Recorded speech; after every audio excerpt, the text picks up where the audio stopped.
चलिए आज हम पढ़ेंगे अम्ल एवं क्षार की परिकल्पना के अंतर्गत संयुग्मित अम्ल क्षारक युग्म क्या होता है इसको।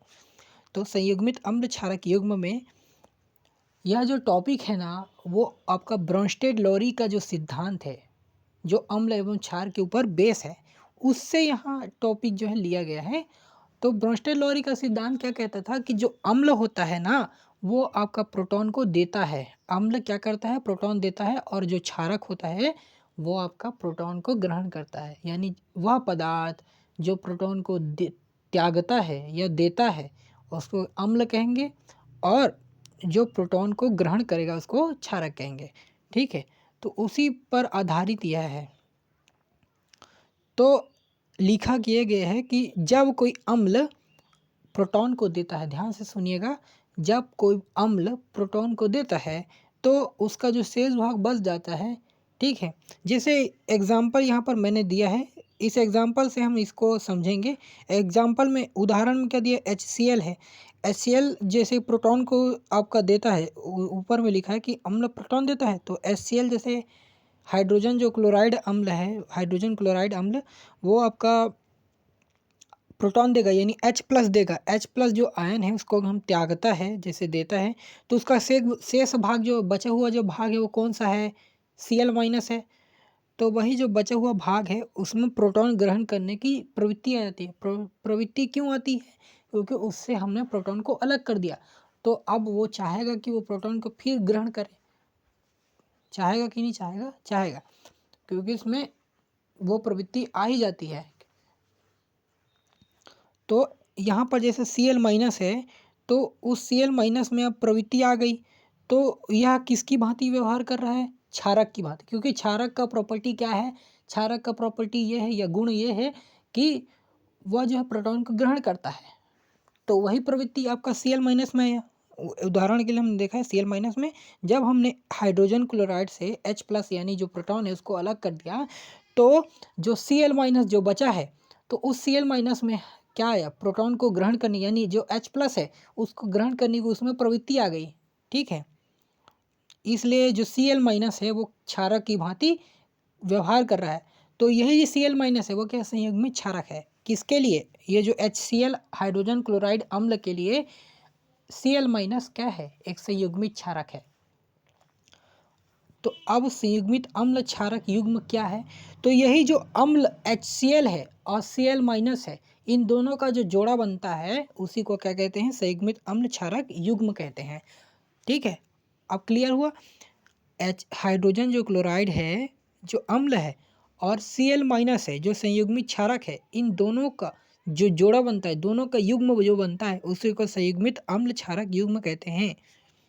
तो अब फिर से पढ़ते हैं, जब कोई अम्ल प्रोटॉन को देता है तो उसके शेष भाग में प्रोटॉन को ग्रहण करने की प्रवृत्ति आ जाती है, अतः वह शेष भाग क्षारक की भांति व्यवहार करता है।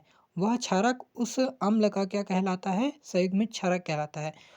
तथा जो अम्ल है, अम्ल उसका संयुग्मित अम्ल कहलाएगा।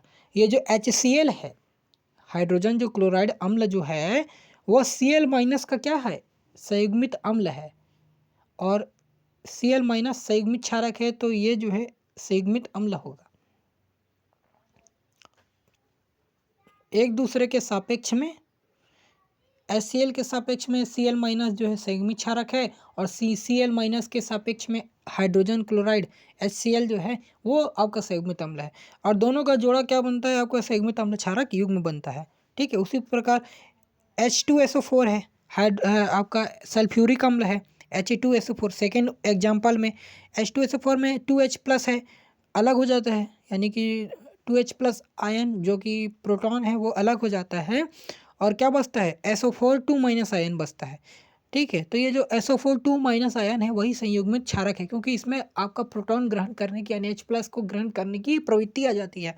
तो आपका जो H2SO4 है यानी हाइड्रोजन आपका सल्फ्यूरिक अम्ल है, सल्फ्यूरिक अम्ल है, और आपका सल्फेट जो आयन है, इन दोनों का जो युग्म है यही क्या है, क्या है, असंयुग्मित अम्ल क्षारक युग्म है।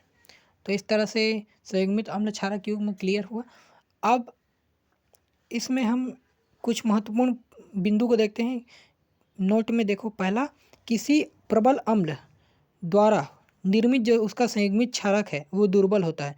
अगर कोई प्रबल अम्ल है और उस प्रबल अम्ल से अगर हमने प्रोटॉन को क्या कर दिया, उससे हमने उसको बाहर निकाल दिया। प्रोटॉन जो है, जैसे हाइड्रोजन क्लोराइड है, हाइड्रोजन क्लोराइड से अगर हमने H+ को अलग कर दिया तो क्या बचा, Cl-।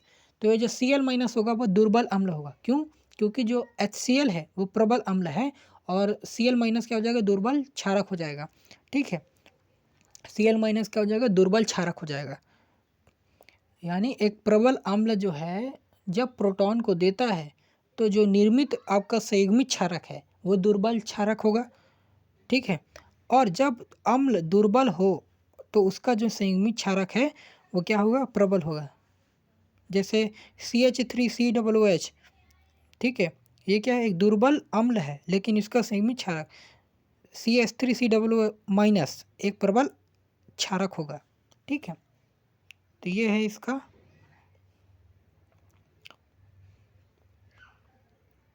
तो इस तरह से हमने जाना संयुग्मित अम्ल क्षारक युग्म को।